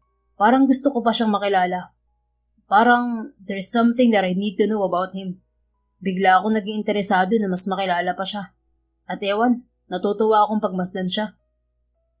Bakit hindi mo pa imbestigahan, sir? Para matapos ng pag-iisip mo ng kung ano-ano. Alamin mo ang totoong background niya at kung sino ba si Jeric. Suggestion ni Oliver na ikinatahimik niya. Maya-maya ay tumapik ito sa balikat niya. Pero kung type mo nga talaga si Jeric, sir, wala kang maririnig na nega sa akin. Isa ako sa mga taong susuporta sa'yo. Cute naman si Jeric eh. I mean, hindi ko siya type, sir ah. Ikakasal na nga ako eh. I'm just saying na cute din naman siya at kung maging kayo, mukhang magandang couple naman kayo. Anito na ikinangwi niya. Nabatukan niya tuloy ito. Hindi pa nga ako sigurado sa nararamdaman ko, may mga side comments ka na. Hirit niya dahilan para magtawanan sila nito. At dahil nga sa suggestion na yun ni Oliver, ay nalaman niya ang totoo nang ipa-background check niya ito. Sa mismong araw ng kasal ni Oliver nila nakuha ang resulta ng pagpapaimbestiga niya kay Jana. What? Hindi yung totoong Jeric Javier ang sekretaryo mo ngayon? At ang totoong Jeric ay nasa Korea, sir? Then sino ang isang yan? Impostor? Bulalas ni Oliver sabay baling kay Jana na nooy nakikipagkwentuhan sa ibang mga bisita. Napabuntong hininga si Rowan bago ito sinagot. Nope. More likely his twin sister. Her name is Jana Javier. Wow, ang mind-blowing nito ah. So nagpanggap na kakambal niya tong si Jana para mag-apply sa'yo? Pero bakit naman? Yan ang hindi ko pa alam, Oliver. Wala kaya siyang balak na masama sa'yo at sa kumpanya niyo? I don't think so. Mukha namang hindi siya ganun. Based din sa mga nakuha kong impormasyon, malinis naman ang mga record niya at wala namang kahinahinala. Kung bakit siya nagpapanggap at nag-apply bilang sekretary ko, yun ang aalamin ko. Sagot niya. So, kukumprontahin mo na ba siya, sir? Sasabihin mo na ba ang totoo na alam mo ng pagpapanggap niya? Tanong nito at umiling siya. No, not yet, Oli. Hayaan na muna natin siya sa pagpapanggap niya. Mukha namang wala siyang binabalak na masama eh. Isa pa, gusto ko rin malaman kung bakit niya ito ginagawa. Huwag mo muna itong mababanggit sa kahit na sino, okay? Sasakyan ko muna ang pagpapanggap ni Jana. Sumang-ayon din ito sa kanya kalaunan. Simula nun ay nagbago na ng tuluyan ang tingin ni Rowan kay Jana. Nakahinga din siya ng maayos na tunay pala itong babae at sigurado na siyang hindi siya bakla. Dahil alam na niya ang totoo ay alam na rin niya kung paano ito itrato at biruin. Natutuwa siya kapag kausap niya ito at hinuhusayan ang pagpapanggap nito na lalaki. Naging happy pill niya bigla ang pagpasok sa trabaho para makita ang nagpapanggap niyang sekretaryo. Hanggang sa hindi na niya namamalaya na unti-unti na palang nahuhulog ang loob niya rito. Bumalik sa realidad ang isipan ni Rowan nang makarating na sila sa resort. Nanatili pa ring tila balisa si Jana. Kahit na gusto na niyang komprontahin ito ay hindi niya magawa. Gusto niya kasi na ito na ang kusang magsabi sa kanya ng totoo o kung may balak ba ito. Ayaw niya kasing matakot ito sa kanya kapag siya ang unang nag-approach pero desidido na siya na hindi niya rin yun patatagalin para maamin na rin niya ang nararamdaman dito. Jeric, gusto mong mag-swimming? Anok niya rito matapos nilang kumain. Kapwa sila nakatambay na lang sa labas ng villa. Wala po ako sa mood mag-swimming, sir. Pero kayo po, kung gusto niyo pwede ko po kayong samahan lang.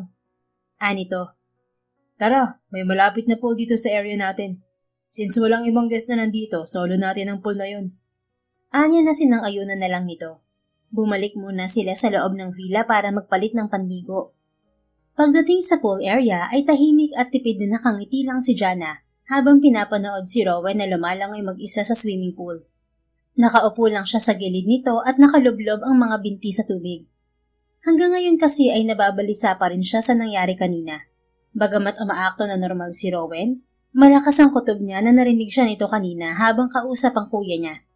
Kinakabahan tuloy siya sa mga posibleng mangyari, kaya nag-iisip na siya kung magpapaalam na siya rito. Jeric!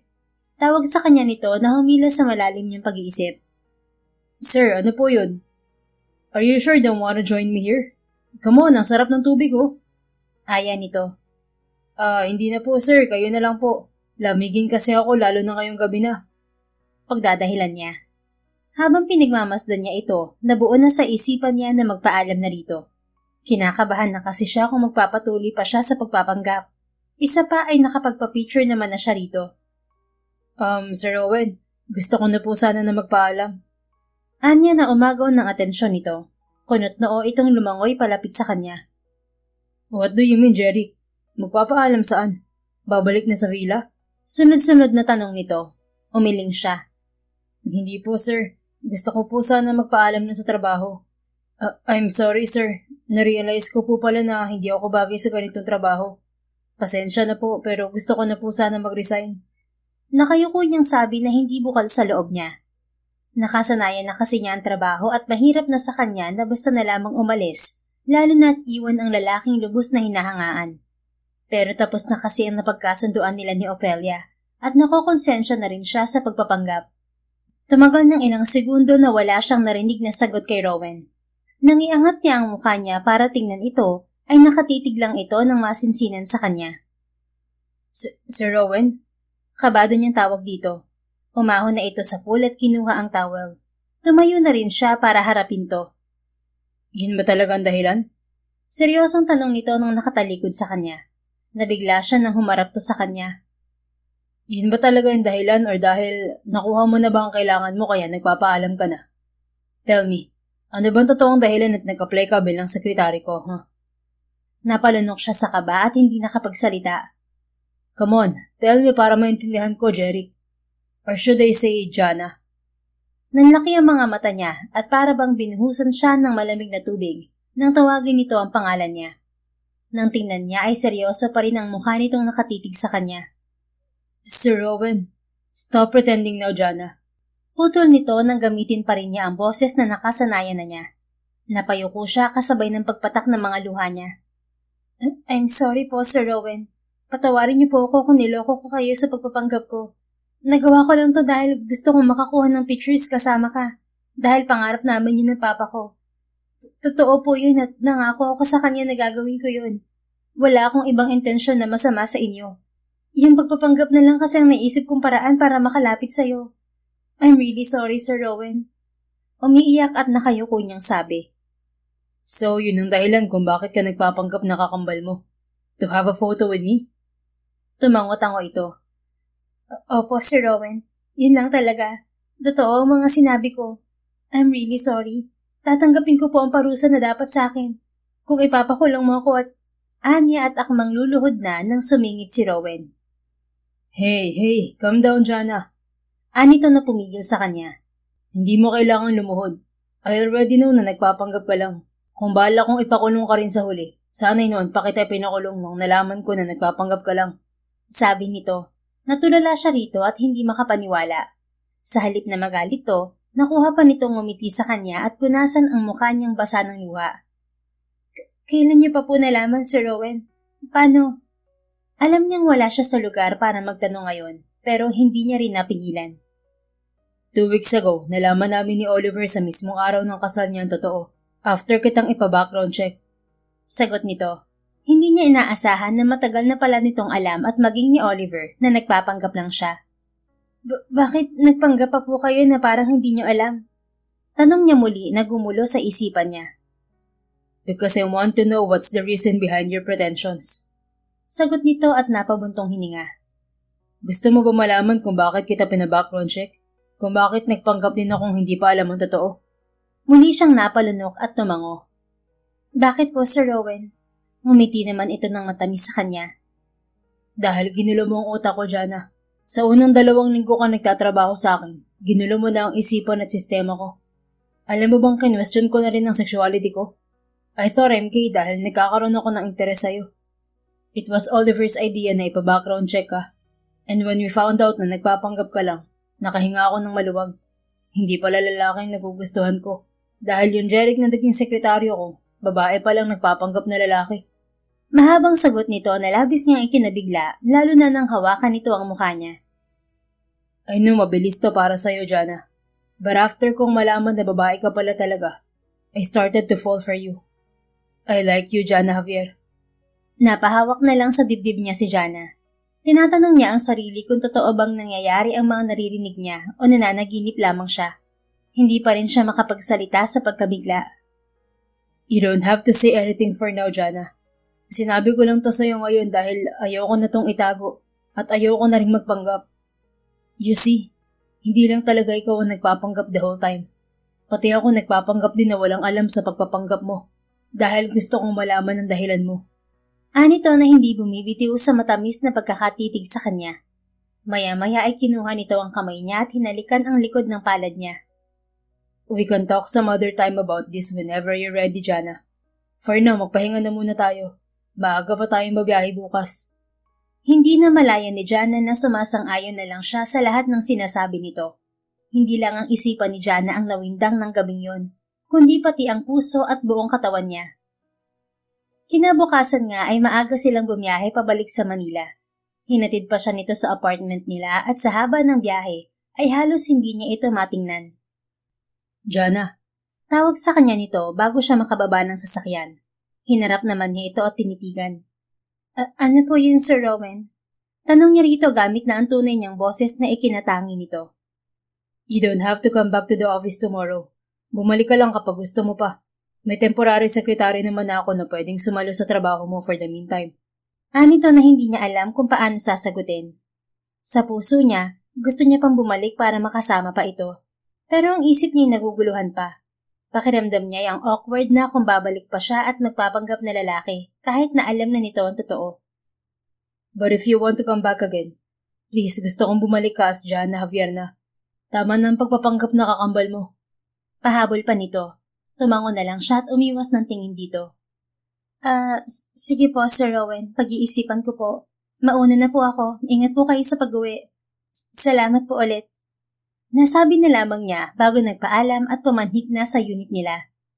3 araw ang mabilis na dumaan pero hindi pa rin bumabalik sa Camello Automotive si Jana. Pinili na lang muna niya ang magpahinga at isipin ang mga nangyari.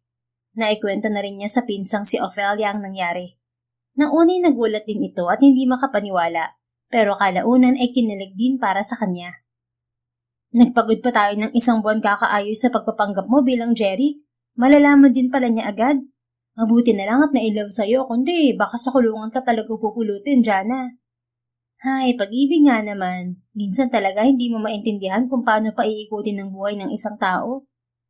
Ito ang komento ng pinsan niya matapos niyang magkwento rito. Isang hapon, saktong katatapos ng makipagtawagan ni Jana sa mama niya na nasa probinsya nang kumatok ang pinsan niya. Jana, lumabas ka riyan sa kwarto mo, bilis! Aligagang katok nito. Bumangon naman siya at binuksan ang pinto ng kwarto niya. Ano bang meron, Ophelia?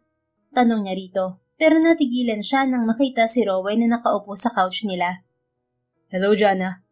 Nakangiting bati nito at kumaway pa. Nakasuot pa ito ng business attire na mukhang galing pa sa opisina at sa isang kamay nito ay bouquet ng bulaklak. Sir Rowan, anong ginagawa mo rito? Tanong niya rito. Kinakabog ng malakas ang dibdib niya sa presensya nito ngayon. Maiwan ko muna kayo may bibilhin lang ako sa labas. Ngising-singit ni Ophelia sa kanila.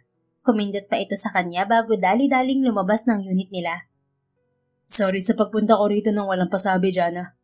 Nagsalita na si Rowan kaya nakuha na muli nito ang atensyon niya. Tumikhi muna si Jana at inayos ang suot na damit bago lumapit dito. Medyo awkward pa rin sa pakiramdam niya pero kumpara noong unang araw na nagtapos na ang pagpapanggap niya, ay mas kaya na niya itong harapin. Ayos lang po, Sir Rowan. Bakit po pala kayo na parito? Tanong niya rito. Bago sumagot ay inabot muna nito ang bouquet na tinanggap naman niya nang may pigil ng ngiti. Magsisinungaling pa siya kung sasabihin niyang hindi siya kinikilig ngayon. I just wanted to see you. 3 araw ka na kasing hindi pumapasok sa office and hindi mo rin sinasagot ang mga tawag at messages ko. Sagot nito na medyo pinalungkot pa ang boses. Sorry sir. Hindi ko lang kasi alam kung paano ko yung haharapin ulit. Ngayon na alam mo nang nagpapanggap ako. Nahihiya niyang sagot at napayuko. But I already told you na wala na yun sa akin. Sinakyan ko nga rin ang pagpapanggap mo, di ba? Hindi ko na yun ginawang big deal. Dahil mas importante sa akin na nakikita kita sa araw-araw. Napatingin dito si Jana at halos magwala ang puso niya habang nakatingin sa mga mata nitong puno ng kaseryosohan. Please, bumalik ka na sa office, Jana. Mas gusto ko na ikaw ang nakikita ko ron. Suyo nito. Lihim siyang nagpigil ng ngiti sa kilig. Bilang Jeric o bilang Jana? Tanong niya na nagpipigil ng ngiti. What kind of question is that? Of course, bilang Jana. Pero ayaw mo ng female secretary. Ano na lang ang sasabihin ng mga empleyado mo na biglang babae ang sekretary mo? Napabuntong hininga ito at marahang inabot ang kamay niya. Parang may nagliparang mga paro-paro sa tiyan niya ng pisilinyo ni Rowan. Jana, kaya ayaw ko ng female secretary noon ay dahil ayaw ko lang na mangyari sa akin ang nangyari sa dad ko. Pero since wala naman akong girlfriend o asawa at bilang ang babaeng nagugustuhan ko naman ang magiging sekretary ko, bakit ba ako mag-iinarte? Sagot nito na dumagdag lang sa kanina pa niyang pinipigil na kilig. Ikaw ang gusto ko, Jana, okay? Hindi si Jeric o kung sino man. Nasanay na ako na ikaw ang nakikita at kasama ko sa araw-araw. Mas ginaganahan akong magtrabaho kapag ikaw ang kasama ko. Mas excited akong pumasok sa opisina kapag alam kong ikaw ang aabutan ko. Uuwi din ako ng bahay na excited dahil kinabukasan, ikaw ulit ang makikita ko. Hindi na napigilan ni Jana ang kilig at tuluyan ang napangiti. Hindi ko alam sir na bolero ka rin pala. Biro niya kaya't napangiti na ito. No, I'm not. Nagsasabi lang ako ng totoo, Jana. Pero kung babalik ako sa opisina mo at magpapatuloy bilang sekretary mo, baka magtaka mga tao na may female secretary kang may ganitong gupit. Dagdag niyang biro hawak ang buhok niya, dahilan para matawa sila. Kalaunan ay napabuntong hininga to. I heard from Ophelia na nag-resign ka nga rin sa dating trabaho mo. At nagpagupit ka the day before your interview just to be my secretary. Ginawa mo talaga ang lahat ng yun makapagpa-picture lang sa akin. Sabi nito habang nakatingin sa mukha niya at sa buhok niya. Napangiti na lang siya ng mapait at hinaplos ang buhok niya. Oo, mababaw man pero yun na lang kasi ang naisip kong paraan para makalapit sa'yo. Kasi sobrang ilap mo na sa media. From professional car racer, naging abala ka na sa pagpapatakbo ng company nyo. Kaya hindi ka na madalas makita ng mga tao. Kwento niya na matamang pinakinggan naman ito. Kaya nang nalaman kong naghahanap ka ng bagong sekretary, kahit pa lalaki yun ay pinatos ko na. Nagpanggap akong si Kuya Jeric para lang makapasok sa kumpanya mo. Mission accomplished naman ako so sulit pa rin kahit papano ang sakripisyo ko sa buhok ko. I'm sure kung nasan man si Papa, masaya siya na natupad ko na yung pangarap namin noon. Naramdaman niya muli ang pagpisil ni Rowan sa kamay niyang hindi pa rin ito binibitiwan. Gamit ang isa pang kamay nito, hinaplos din ito ang buhok niya. From now on, kukuha na tayo ng maraming pictures together na hindi mo na kailangan gawin ng lahat ng to. This would be also the last time na magpapagupit ka ng ganito, Jana. Anito at napangiti ng malaki habang nakatitig sa mga mata niya. But honestly, nung una talaga napaniwala mo akong lalaki ka. Well, Oliver and I actually thought that you must be gay dahil sa lambot ng features mo. Ang liit mo kasi at ang kinis ng kutis mo para sa isang lalaki. That's also the reason why inakala kong nagkakagusto na ako sa lalaki dahil nagka-interes ako bigla sa'yo. Damn, inisip ko pa talaga noon na baka nababakla na rin ako sa'yo dahil nagkakagusto na ako sa lalaki. Turns out na babae ka nga talaga na nagpapanggap lang. Siya naman ang natawa sa narinig mula rito. Paano kung lalaki pala talaga ako noon? May chance ba na magustuhan mo pa rin ako? Hirit niyang tanong. Tumabingi naman ang mukha nito na parang nag-iisip bago ngumisi sa kanya at kumindat. Maybe. Wala naman kasing makapagsasabi kung kanino titibok ang puso natin, Jana. Be it to a girl or a boy. Love sees no color, race, and gender. So if ever na talagang lalaki ka nga nun, at kung tuluyang mahulog ang loob ko sa'yo, then I would give it a shot. Napangiti ng malaki si Jana sa sagot na narinig mula rito. Hindi lang talaga ito mabait at minsan pala biro. Malawak din ang kaisipan at pangunawa nito, bagay na mas nagpapahulog ng loob niya rito. Nagtagal pa ng ilang oras si Rowan sa unit nila para makakwentuhan siya. Sa huli ay napapayag din siya nito na bumalik sa opisina para samahan siya nang wala ng pagpapanggap. Bumalik siya bilang sekretary nito na hindi na nakasuot ng panglalaki, kundi pambabae na.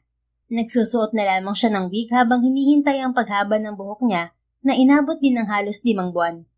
Kasabay ng patuloy na paglago ng buhok niya ay ang paglago rin ng nararamdaman nila sa isa't isa. Formal siyang niligawan ni Rowan na tumagal din ng 2 buwan bago niya ito sinagot. Ipinaalam na rin nila sa mga pamilya nila ang relasyon nila at hindi nila nilihim sa mga ito ang nakakalokang simula bago nabuo ang pagmamahalan nila. Tuwang-tuwa nga ang mommy ni Rowan kay Jana dahil sa ginawa niya nang ikwento ito ni Rowan sa mga magulang nito nang ipakilala siya nito. Sometimes talaga may nagagawa tayong mga bagay na nakakabaliw kung titignan, pero may malalim na dahilan at hugot kung saan to nanggagaling. Komento nga ng mommy ni Rowan sa naging kwento ng pagpapanggap niya. So I understand kung bakit mo nagawa yon, Jana, iha. Actually, ang cute nga eh. And you know what? Minsan ko na nagawa yan na magpanggap ng ibang tao. Nagpanggap ako nanay ng pamangkin ko noon sa school dahil nasa ibang bansa ang mama ng pamangkin ko noon. Dagdag pang kwento nito na lalong ikinapalagay ng loob ni Jana rito. Ramdam niyang masaya ang mga magulang ni Rowan para sa kanila. Ganon din naman sa side niya. Masaya rin ang mama niya para sa kanila ni Rowan. Nadala na rin niya si Rowan sa puntod ng papa niya para ipakilala. Pero ang hindi niya makakalimutan ay ang pagkikita ng Kuya Jeric niya at ni Rowan noong umuwi ito para ipakilala ang nobyo niya. I'm so glad to finally meet the real Jeric Javier in flesh. I'm Rowan Camelio, bro. Pakilala ni Rowan sa kuya niya noong ipakilala niya ang mga to. Ikinagagalak din kitang makilala sa personal, bro. Alam ko na nakahingi na ako ng pasensya sa nagawa ng kapatid ko noon. Pero humihingi ulit ako ng dispensa ngayon sa personal. Pasensya ka na talaga. Kung nalaman ko lang agad, nakauwi na ako para kutusan yan. Anong kuya niya at pinitik pa nga ang tenga ni Jana. Napanguso na lamang siya habang pinagmamasdan ng dalawa. It's okay. Matagal na naman yun at isa pa. Kung hindi siya nagpanggap, hindi kami magkakakilala. Kaya ngayon, hindi na rin siya makakawala sa akin dahil girlfriend ko na siya. And soon, magiging asawa ko na. Sagot naman ni Rowan bago bumaling sa nobya at ngumisi ng matamis. Kinikilig na napayakap na lamang si Jana sa braso nito. Huwag mo nga akong pakiligin masyado, babe. Baka hindi kayanin ng Carter ng panty ko. Hirit niyang biro pa rito. Natawa naman ito at hinalikan siya sa noo, ilong at labi. Then sorry sa Carter ng panty mo dahil araw-araw kitang pakikiligin, babe. You're the love that I found in an unexpected way. Kaya you deserve all the love in the world too. I love you, Jana. Napangiti naman ng matamis si Jana at sa mismong harapan ng kuya at mama niya ay mabilis niyang hinalikan din ang labi nito. I love you too, Rowan. Thank you for the love. Aniya matapos ang matamis na halik. Dito pa talaga kayong naglambingan sa harapan namin. Kailan ba kasi ang kasal? Bilisan nyo na at bigyan nyo na ako ng pamangkin. Hirit na biro ni Jerry na umani ng masayang tawa mula sa kanila. Soon, kapag ready na tong kambal mo. Sagot ni Rowan. Sa paglipas ng panahon ay mas lalong tumibay at tumamis pa ang pagmamahalan ni Rowan at Jana. Inabot ng 3 taon ang relasyon nila bago nauwi sa kasal. Naging abala rin kasi si Jana sa pagmanage ng hotel na pagmamayari ng mami ni Rowan na ibinigay na sa kanila, kaya natagalan ang kasal nila.